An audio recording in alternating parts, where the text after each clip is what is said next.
ভিডিওটা চালুই হয়নি। আমি বলছি দাও দাও দাও, যেখানে একটু জলটা দাও, গরম গরম। এটা দিয়েছে, এবার এটা দে। এনে এনেকে এনেকে একটু দাও, জলই নেই, জল দাও। জলটা দিলে তো স্নান হয়ে যাবে। দাও একটু জলটা নিয়ে ওখানে দাও, যেখানে ব্যথা আছে আপনার, দাও। না পায়ের এগুলো মনে হচ্ছে ফুলেছে না। পাটা আপনার একটু ফোলা ফোলা আছে।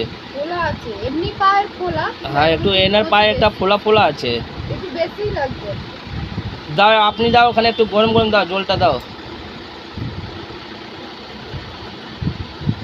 আমি কালকে থেকে বুঝতে পারছি। দাও, জলটা ঠান্ডা হয়ে যাবে, তাড়াতাড়ি দাও। হাতেরটা আগে সেকে নিতে, হাতটা, হাতেরটা তেলটা লাগে তেলটা লাগিয়ে একটু মালিশ করে নিতে, তাহলে ভালো হতো। হাতে